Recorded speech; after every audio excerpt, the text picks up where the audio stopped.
निश्चित तौर पे आपको ये प्रीवियसली आस्क्ड क्वेश्चन में मिलेंगे ही मिलेंगे, ठीक है। A solid sphere is rolling without slipping on a horizontal surface, rolling without slipping on a horizontal surface, right? On a horizontal surface,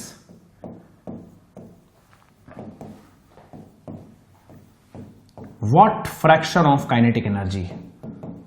What fraction of kinetic energy is? पहला translational में नहीं दे रहा यार, चार ऑप्शन, आप समझ जाइए ना, क्वेश्चन समझिए ना। और कितना फ्रैक्शन रोटेशनल है, चलिए समझते हैं, ठीक है। What fraction of kinetic energy is going to be translational और कितना पार्ट रोटेशनल है। तो देखिए ना, ट्रांसलेशनल है 1/बीटा, सॉलिड स्फीयर का बीटा याद करिए ना, 2 3/2 5/3 7/5, ring, disc, hollow sphere, solid sphere, तो हो गया ना 1/बीटा यानी 5/7। अब 1 में से माइनस करिए ना, तो 1 - 5/7 इज 2/7, खत्म। आपको पेन लगाने की जरूरत नहीं पड़ेगी, you have to just think without ink. अब मुझे बता दीजिए कि एक डिस्क प्योर रोल कर रही है, बताइए मुझे क्या फ्रैक्शन उसका काइनेटिक एनर्जी का, कितना फ्रैक्शन ट्रांसलेशनल होगा और कितना रोटेशनल होगा। बात हो रही है सिर्फ और सिर्फ डिस्क की। डिस्क का बीटा 3/2, उसका रेसिप्रोकल करिए, 2/3 ट्रांसलेशनल, 1 में से माइनस करिए 2/3 को, 1/3 रोटेशनल, खत्म बात हो गई। चलिए, आपको अभी भी नहीं समझ आया है तो आप समझिए एक हॉलोस्फेयर के लिए, हॉलोस्फेयर रोल कर रहा है, प्योर रोल, कितना काइनेटिक एनर्जी का पार्ट ट्रांसलेशन की वजह से और कितना पार्ट रोटेशन की वजह से।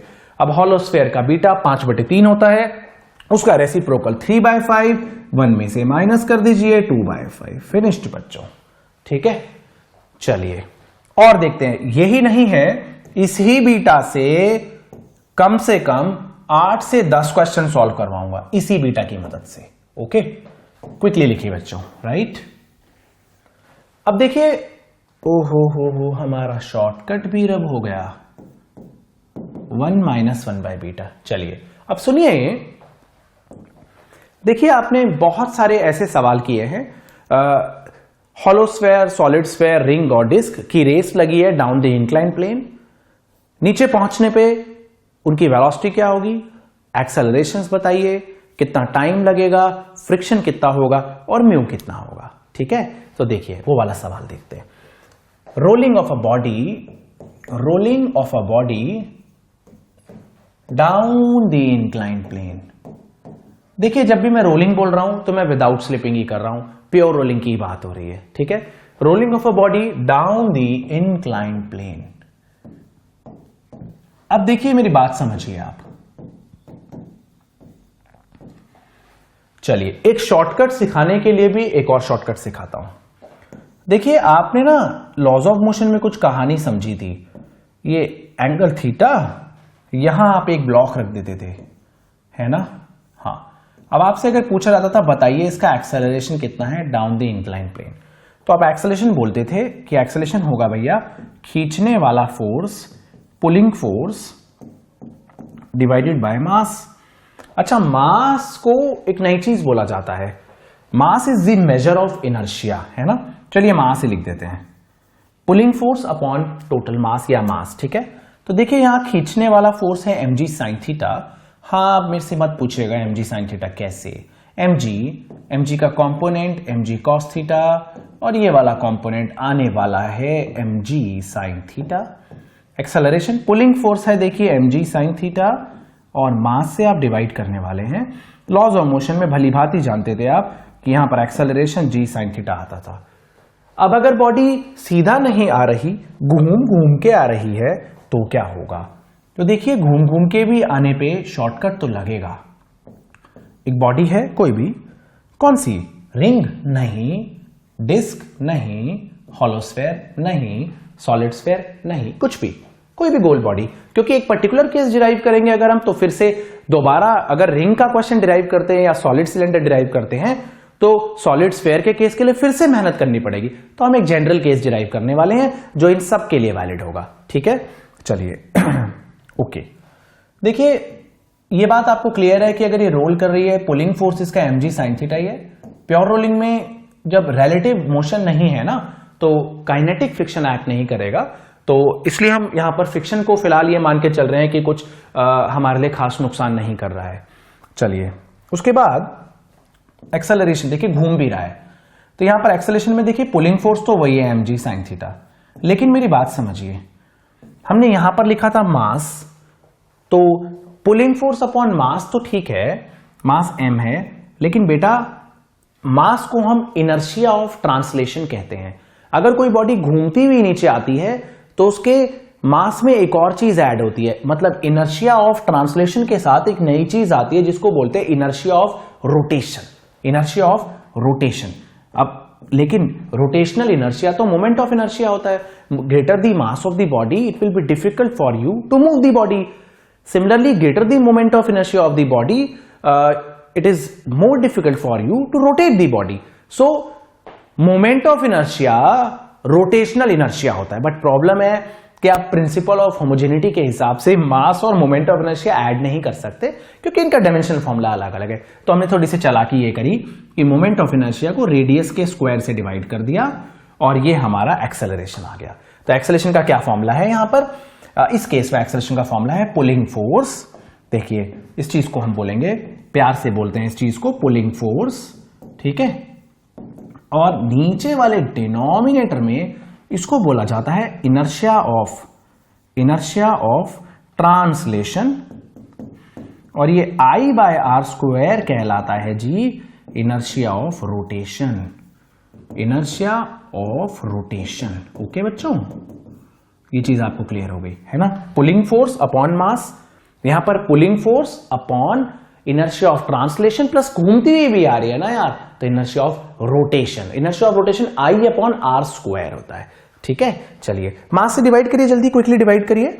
तो मास से डिवाइड करते ही एक्सेलरेशन क्या बनता है, ओहो g sin theta upon 1 plus I by M R square. भैया 1 plus I by M R square का एक स्पेशल नाम था, इसको मैंने बीटा बोला था।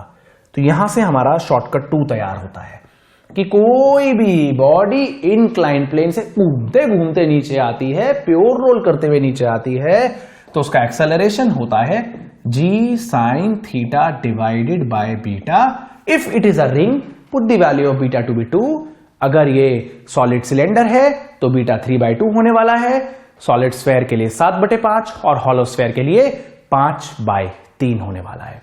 तो कोई भी बॉडी प्योर रोल करते हुए नीचे आएगी, क्लियरली आप एक्सेलरेशन लिख सकते हैं, you know what is beta, बात खत्म हो गई। चलिए और क्या आप एक्सपेक्ट कर सकते हैं क्वेश्चन, अरे भैया अभी तो शुरुआत है, हम तो बहुत कुछ एक्सपेक्ट कर सकते हैं। क्या हो सकता है, देखिए आपको ये गिवन हो सकता है कि आपने एक बॉडी को इंक्लाइन प्लेन से छोड़ा है, इनिशियली वेलोसिटी 0 रही है, और जब ये प्योर रोल करते हुए नीचे आई तो अब आप क्या एक्सपेक्ट करते हैं, बॉटम में आने के बाद में उसके सेंटर ऑफ मास की वेलोसिटी क्या होनी चाहिए। इनिशियली वेलोसिटी 0 है, राइट, प्योर रोल कर रही है शानदार तरीके से, गोल गोल बॉडी है, क्योंकि गोल गोल नहीं लेंगे, एक पर्टिकुलर बॉडी लेंगे तो फिर बाद में कलेश होगा, ठीक है। अब आप क्या एक्सपेक्ट करते हैं कि बॉटम में आने के बाद उसकी वेलोसिटी क्या होने वाली है सेंटर ऑफ मास की, ठीक है, कोई बात नहीं। मैंने आपको बताया कि प्योर रोलिंग में आप मैकेनिकल एनर्जी कंजर्व कर सकते हैं क्योंकि यहां पर point of contact does not have velocity relative to the surface, so kinetic friction यहां पर एनर्जी को खर्च नहीं करवाता है किसी भी तरीके से, ठीक है, और काइनेटिक फ्रिक्शन एक्ट ही नहीं करता है इनफैक्ट। तो चलिए फिर मैकेनिकल एनर्जी कंजर्व करते हैं। काइनेटिक एट ए, क्वेश्चन क्या है, भूल जाएंगे क्या, नहीं भाई, रेस्ट से छोड़ा, रोल करते हुए नीचे आ रहा है, फाइनली आपको बताना है वेलोसिटी क्या होगी, कोई बात नहीं। Kinetic at A plus mechanical energy conserve करनी है, potential at A equals to definitely kinetic at B plus plus plus potential at B. Potential energy reference पे डिपेंडेंट है भैया, इसको हमने रेफरेंस लेवल मान लिया है, ये हमारा 0 पोटेंशियल एनर्जी का लेवल होने वाला है। ए पे काइनेटिक एनर्जी 0, ए पे पोटेंशियल एनर्जी m, g जमीन से हाइट h, और बताइए बी पॉइंट पे काइनेटिक एनर्जी कितनी होगी? अगर आप अभी भी half M V square plus half I omega square बोल रहे हैं तो ये बात बहुत गंदी है, बहुत गलत बात है। रोलिंग बॉडी की kinetic energy beta times half M V square होती है, beta times half M V square, क्योंकि beta will make your calculations very very very easy. Potential energy शून्य है, तो आप देखिए इंक्लाइन प्लेन के बॉटम पे घूम के आने के बाद में वेलोसिटी आ रही है अंडर रूट में 2gh डिवाइडेड बाय बीटा। अच्छा मुझे बताइए, आपने रिंग को छोड़ा है तो बीटा 2 ले लीजिए ना। अगर सॉलिड सिलेंडर है तो beta 3/2, hollow sphere 5/3, solid sphere 7/5। That's it. और क्या पूछा जा सकता है हमसे? कुछ और भी पूछा जा सकता है क्या? हाँ, क्यों नहीं पूछा जा सकता। हमसे पूछा जा सकता है बच्चों कि टाइम कितना लगेगा प्योर रोलिंग में। तो देखिए टाइम निकालते हैं। प्योर रोलिंग में टाइम कितना लगेगा? v is u plus at। Centre of मास की वेलोसिटी पहले 0 रही है, फाइनली सेंटर ऑफ मास की वेलोसिटी v हो गई है। आपको पता है acceleration g sin theta by beta था। तो अब हमारा अगला कॉन्सेप्ट है time taken to roll down the incline plane. Incline plane से रोल डाउन करने में समय कितना लग रहा है? चलिए v equals to u plus at formula है हमारा। चलिए v हो गया अंडर रूट में 2gh by beta. Initially velocity 0 रही है, एक्सेलरेशन की value definitely g sin theta by beta है, इनटू आ गया यहां से टाइम, और टाइम आ गया हमारा यहां से सॉल्व करके बच्चों 1/sin theta under root 2h divided by g multiplied by beta. Root के अंदर बीटा आ रहा है बच्चों, 1/sin theta correct, under root 2h by g into definitely root के अंदर ही बीटा आने वाला है। तो देखिए यहां से एक बात क्लियर हो गई है कि जो टाइम है, देखिए अगर रिंग रोल करेगी सेम इंक्लाइन प्लेन से, डिस्क रोल करेगी, हॉलो स्फेयर या सॉलिड स्फेयर कुछ भी रोल करेगा, हाइट सेम ले लेते हैं, इंक्लिनेशन देखिए हाइट और थीटा जो है ना वो इंक्लाइन प्लेन की प्रॉपर्टीज हैं, इंक्लाइन प्लेन की प्रॉपर्टीज हैं, राइट। बीटा जो है वो बॉडी की प्रॉपर्टी है, ठीक है। तो याद रखिए टाइम जो है वो स्क्वायर रूट ऑफ बीटा के प्रोपोर्शनल है। अब अगर आप मेरे से बोलते हैं सर सेम इंक्लाइन प्लेन से उतनी ही हाइट से रिंग रोल करते हुए आ रही है और डिस्क प्योर रोल करते हुए आ रही है, जरा समय तो कंपेयर कर दीजिए, तो कोई बात नहीं ना। रूट में बीटा ऑफ रिंग 2, रूट में डिस्क का बीटा 3/2, खत्म बच्चों, आ गया आंसर, है ना। तो बढ़िया क्वेश्चंस होते हैं, आप किसी भी बुक में देखेंगे आपको बहुत लंबा सॉल्यूशन मिलेगा इसका, ठीक है। तो यहां से हमने एक नया शॉर्टकट बनाया है, कोई भी बॉडी इंक्लाइन प्लेन से नीचे रोल डाउन करते हुए आ रही है तो ऐसा करने में उसे समय लगेगा 1/sin थीटा, ठीक है, under root 2h divided by g into beta. कभी कभी ऐसा भी नहीं है कि इंक्लाइन प्लेन की प्रॉपर्टी यूज नहीं कराएंगे। देखिए इस प्रकार का क्वेश्चन भी काफी आपको एनसीईआरटी में भी मिलेगा, और वो क्या है देखिए, इस प्रकार का भी क्वेश्चन मिलेगा कि इंक्लाइन प्लेन है जी, इंक्लाइन प्लेन, ठीक है, सेम हाइट का है, इंक्लिनेशंस अलग अलग है, ठीक है। Let this be 60 degrees and let this be 30 degrees. चलिए कोई बात नहीं, अब यहां से बोल देंगे कि यहां से एक रिंग रोल करती हुई आ रही है, यहां से एक रिंग रोल कर रही है, और चलिए यहां से एक डिस्क रोल करती हुई आ रही है ना, यहां से एक डिस्क रोल करती हुई आ रही है। अब आप जरा जो जमीन तक पहुंचने का टाइम है वो कंपेयर कर दीजिए। तो देखिए भैया, बात अगर रिंग की हो रही है तो देखिए रिंग डिवाइडेड बाय, चलिए रिंग का टाइम पीरियड किसके प्रोपोर्शन आ रहा है, 1/sin थीटा और रूट बीटा, तो 1/sin 60, sin 60 इज रूट 3/2, है ना, और ऊपर है रूट में बीटा, रूट बीटा होता है रूट 3/2, है ना। No, beta for ring is 2, है ना, बीटा फॉर रिंग इज 2। चलिए, और अगर यही बात डिस्क के लिए करी जाएगी अब, तो देखिए डिस्क के लिए, क्योंकि बाकी फैक्टर्स कांस्टेंट है ना, अंडर रूट 2h/g तो कांस्टेंट है भैया। अब डिस्क के लिए बात करी जाएगी तो देखिए आप 1/sin थीटा लेने वाले हैं, 1/sin 30, 1/1/2 2 आने वाला है, इंटू रूट बीटा अगर बात करी जाए तो रूट बीटा रूट 3/2 होगा, ठीक है। अब अगर रिंग और डिस्क को कंपेयर कर देंगे, प्रोपोर्शनैलिटी साइन गायब करिए और आप सिंपली निकाल सकते हैं आंसर। तो ये काफी अच्छा क्वेश्चन है, काफी लेंथी क्वेश्चन था। अगर आप देखेंगे इसको नॉर्मली कन्वेंशनल तरीके से करेंगे तो काफी मेहनत लगेगी। आप समझ चुके हैं मैं क्या बोलना चाह रहा हूं। चलिए अब देखिए एक चीज पूछी जा सकती है कि भैया एक स्मूथ इंक्लाइन प्लेन पे ना होती प्योर रोलिंग, एक स्मूथ इंक्लाइन प्लेन पे आप अगर एक बॉल को रखते हैं तो स्लिप होती हुई नीचे आ जाएगी एक ब्लॉक की तरह, ठीक है। फ्रिक्शन को नेसेसरी टॉर्क तो प्रोवाइड करना ही पड़ेगा, ओमेगा को तो फ्रिक्शन ही देगा, ठीक है। चलिए, तो अब अगर हमसे पूछा जाए तो नेक्स्ट टॉपिक हमारे लिए हो सकता है कि फ्रिक्शन कितना होगा और म्यू कितना होगा, म्यू और फ्रिक्शन कितना होगा which is necessary for pure rolling. Minimum value friction या म्यू की कितनी होनी चाहिए जिससे कि प्योर रोलिंग हो सके। चलिए, तो अगली कहानी देखते हैं। इंक्लाइन प्लेन खेलते हैं, इंक्लिनेशन थीटा लेते हैं, गोल गोल बॉडी, ठीक है, घूम रही है बॉडी।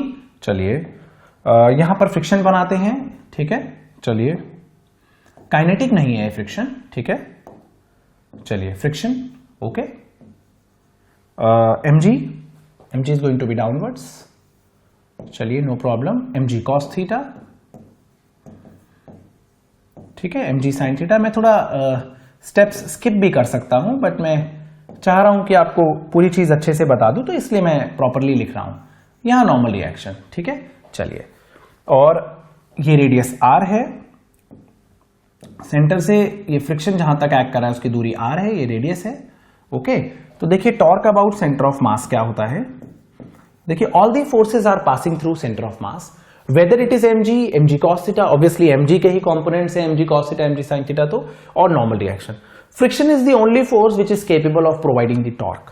तो torque about centre of mass, मैं इस सेंटर ऑफ मास के अबाउट अगर टॉर्क निकालता हूं तो मैं अपनी उंगली यहां रख लेता हूं। मैं ये मानता हूं कि कुछ भी नहीं है, बस ये गोल गोल बॉडी है, मैंने उंगली में ऐसे कील यहां पर गार्ड रखी है, नेल पे, इस नेल पे माउंटेड कर रखा है। फ्रिक्शन के अलोंग हिट करिए। अगर आपने यहां कील गार्ड रखी है जहां मेरी ये फिंगर है, राइट, इंडेक्स फिंगर, और ऐसे हिट करेंगे तो ये चीज क्लॉकवाइज घूमने वाली है। मैं बाय डिफॉल्ट फिलहाल के लिए क्लॉकवाइज डायरेक्शन को ही पॉजिटिव ले लेता हूं। चलिए, तो friction into radius is the torque, but we know that torque about centre of mass का कुछ और भी फॉर्मूला होता है, वो होता है आई अल्फा। और स्टार्टिंग में आप जानते हैं कि प्योर रोलिंग के लिए जो कंडीशन होती थी वो A is equal to R alpha होती थी, where A is the obviously acceleration of centre of mass, alpha है A बाय आर। टॉर्क और टॉर्क इक्वेट करिए तो I A by R equals to friction into radius, ठीक है। देखिए बच्चों, मैं आपके लिए ना मेहनत करके कुछ फॉर्मूले डिराइव कर दे रहा हूं, ठीक है। अल्टीमेटली आपको ये जो राइट साइड में भरती जा रही है ना चीजें, आपको अल्टीमेटली उतनी याद रख लेनी है सुपर शॉर्टकट्स के तौर पे। चलिए, मास से डिवाइड मास से मल्टीप्लाई कर देते हैं जी। कर दिया मैंने, बिल्कुल मल्टीप्लाई। ma, देखिए इनमें से कुछ चीजों को हम जानते हैं क्या? हाँ बिल्कुल जानते हैं, जल्दी से कॉपी कर लीजिए। इतना पार्ट बच्चों मैं गायब करने वाला हूं इसे। देखिए अब एक बात समझिए, बीटा होता था 1 plus I by M R square, ये होता था beta 1 plus I by M R square. Ring के लिए 2 होता था, डिस्क के लिए 3/2, हॉलोस्फेयर के लिए 5/3 और सॉलिड स्फेयर के लिए 7/5। देखिए मैं आपको इरिटेट कर रहा हूं, लेकिन मैं चाहता हूं कि आपको इसी लेक्चर के साथ साथ ये वैल्यूज याद हो जाए। I by M R square beta -1 M. भैया एक्सेलरेशन क्या है? अरे लिखा तो g sine theta by beta. अब आपको ये जानने की जरूरत नहीं है कि ये बॉडी क्या है। चलिए, फ्रिक्शन आ गया, तो कोई भी बॉडी अगर प्योर रोल करते हुए नीचे आ रही है तो मिनिमम और नेसेसरी वैल्यू ऑफ फ्रिक्शन इतनी है। ज्यादा होगा तो अच्छी बात है, क्योंकि स्टैटिक फ्रिक्शन तो सेल्फ एडजस्टिंग इन नेचर है ना, जितनी जरूरत होगी उतना ही लगेगा, इससे कम से काम नहीं हो पाएगा, इससे ज्यादा चलेगा। तो ये है फ्रिक्शन की वैल्यू। अब आपको बोला जाए, सवाल आया भी हुआ है ऐसा कि भैया सॉलिड स्फीयर इंक्लाइन प्लेन से नीचे रोल डाउन कर रहा है, आप क्या एक्सपेक्ट करते हैं फ्रिक्शन की वैल्यू मिनिमम कितनी होनी चाहिए? तो beta 7/5 for solid sphere -1 upon 7/5 into mg sine theta. ठीक है, तो ये हमारा 5वां सुपर शॉर्टकट। चलिए, ये हमारा 5वां सुपर शॉर्टकट कि कोई भी बॉडी अगर इंक्लाइन प्लेन से रोल डाउन कर रही है तो उसको इतने फ्रिक्शन की तो आवश्यकता है ही, इतना तो फ्रिक्शन उसे चाहिए ही चाहिए। राइट बच्चों? चलिए, अब अगर फ्रिक्शन पूछ रहे हैं तो एक बार नीट में कोफिशिएंट ऑफ फ्रिक्शन भी पूछा हुआ है, तो वो भी बता देते हैं। देखिए, नॉर्मल रिएक्शन आपको पता है mg cos थीटा है, और friction mu times normal reaction होता ही है, तो mu times mg cos theta friction है। बट फ्रिक्शन क्या है जी? वो तो कुछ और है, beta minus 1 by beta mg sine theta. चलिए ओके, ये भी फ्रिक्शन की म्यू की मिनिमम वैल्यू है, इससे ज्यादा में ज्यादा संतुष्टि होने वाली है, इससे कम में हमारा काम नहीं बनने वाला। Okay, this was beta minus 1 by beta mg sine theta. ठीक है, चलिए अगर हम काटा पीटी करते हैं, काटा पीटी, तो यहां से म्यू आ जाता है बच्चों हमारा beta minus 1 by beta sine by cos that is tan theta. Okay, ये हमारा म्यू हो गया, राइट बच्चों।